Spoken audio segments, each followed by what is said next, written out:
YouTube, and welcome to another Smite video. You may notice that Smite is not playing on the screen right now because today we are doing a little learning session, a non-gameplay video, where we talk about a question that I've gotten quite a number of times throughout my time streaming, creating Smite content about drafting in Joust. Like, how do I know what to pick? Like, whether you're a returning player playing Smite and you're just trying to know what the meta is and getting back into Joust, don't know what you want to play type of thing, or you're like an experienced player just looking for some more knowledge, some fire to use when being in the drafting phase with your crew. We'll be doing this from the perspective of a pre-made team, a 3-man team in the Joust. 5 tips to drafting in Joust. Here we go. Tip number 1.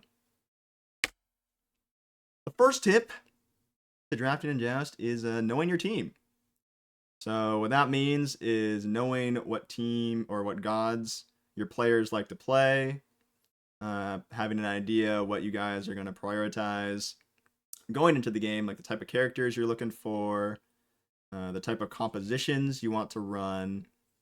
Like if you've got a guy that only plays hunters on your team, you probably want to build a team with a hunter in it, not try and like strong arm him into playing like a mage or a guardian, unless he's like really good at like, you know, Bacchus and Sobek, so you can slot him onto the guardian if need be. Like, it is best to be more flexible with your team composition.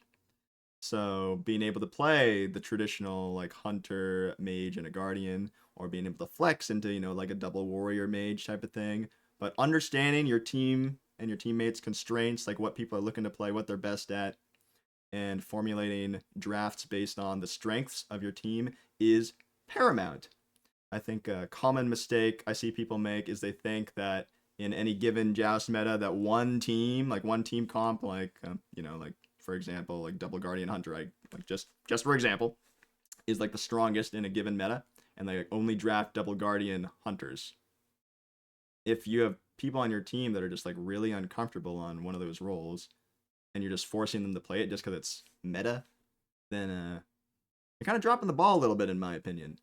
Definitely stick to your strengths, play what your players are good at, know what your players are good at, and draft accordingly. So that's step 1, or tip 1, knowing your team.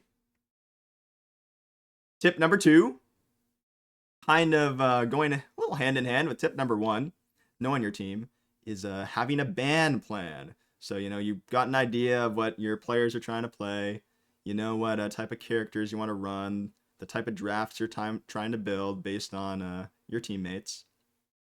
And now you need to figure out what to ban, because the first thing that you do when you get in the lobby is you ban 3 characters on both sides, right? So you got to identify the characters that your team, just consensus-wise or just meta-wise, what you think are the strongest picks that are available in the draft, and you need to ban and pick around them in that first picking/banning phase. So you can utilize what I like to call the throwaway ban strategy. If you're, say, like first pick and you're trying to sneak through, like let's say your team thinks that Kuzenbo and Naja are incredibly strong, you can do like a little throwaway bans where you get rid of characters that are strong but aren't like the top of your tier list, like in your head, like what you think is the strongest thing. Like, so you can ban, like, let me ban a Kabrakan because he's good and annoying and I don't want to play against him. Let me ban Thoth. Let me ban a Hachiman, like just stuff that you don't want to play against while you're trying to like sneakily get through like a slimy little Kuzenbo onto your team.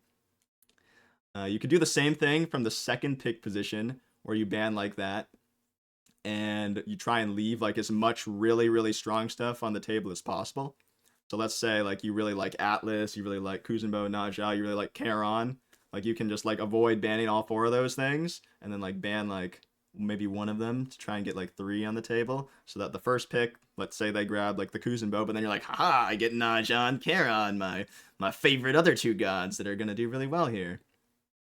So that is the ban plan. And one really notable thing about banning is you want to know how the draft works.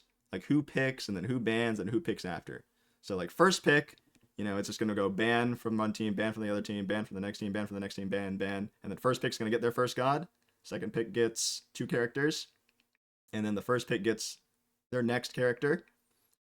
And then you get 2 more bans per team, and the second pick team will ban, and then they get the pick out of the 2 bans, the second phase 2 bans. So if you, for example, are able to match roles with the other team in the first phase of picks, like let's say you both pick a mage and a hunter, chances are both teams are looking for like a guardian, right? Or a tank role. So if you're second pick, you can ban tanky characters that are a little bit off brand because you're going to get the next pick in the draft after the second phase of bans. So you can make them ban like the really, really strong stuff. / maybe you'll be able to sneak something through. So having a ban plan, very important. Understand how the draft works so you can plan your bans correctly. And Jesus Christ, I didn't want to do this, but I am parched. And I am going to take a drink before we get into the all-important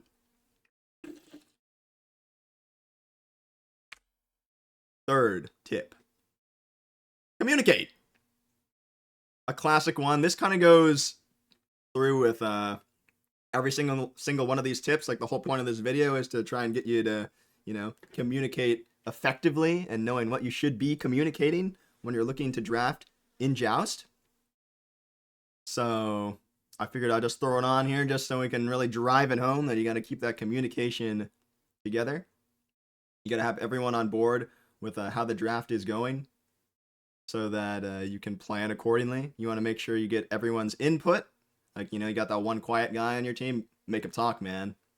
Let him know. He's got to talk to us and say what he's trying to pick, what he's trying to ban, like if he's feeling comfortable with how the plan is going, so you can keep everyone on the same page and really direct the draft how you want it to go and get like, a good comp into their comp so that everyone's comfortable and feeling good. And, it's not, don't keep it too serious, It's just, we're just playing Smite, just some Ranked Joust. We're trying to do well, trying to pick well, and, don't want to just be like hating on someone just because they're picking bad. No, you do want to try and get them to pick good, So, it's enough on communication. Fourth tip is understanding your character's strengths and weaknesses. So this one is one that I can spout it out 10 million different ways, but you're only going to really learn this one through more gameplay and more experience. Because you're just going to have to understand matchups for this one and know like what characters do what they're really good at, when they become really good, or when they're really weak, what they're really weak to. So this is the whole thing where it's like you want to counterpick the Raw by picking Odin or Kabrakan, something that throws up a wall. Like big things are if they pick characters that don't have jumps or dashes or like a lot of mobility, you want to try and pick a character with a wall because that'll limit their movement infinitely and they'll be having a real tough time. Like me picking Kabrakan into, they've picked Morgan Le Fay and Hernanos is going to be way more effective than if I'm picking Kabrakan into, they picked Merlin and Ho Yi, right? But if they're picking like Thoth, they're picking Uller on the same team. I am very much staring down that Ares pick. So really know strengths and weaknesses. Try and identify, like maybe in X match, you're like, wow, that Erlong Shen really destroyed the enemy Morgan Le Fay. I didn't think that was a good matchup. But after playing that game, maybe you consider trying to line that matchup up again in the future. And then also in hand with that is just aside from counterpicking, you want to try and synergize your own picks if possible. Some really classic combos are stuff like Thor together with Ares, because he can wall and then Ares can do the chain thing.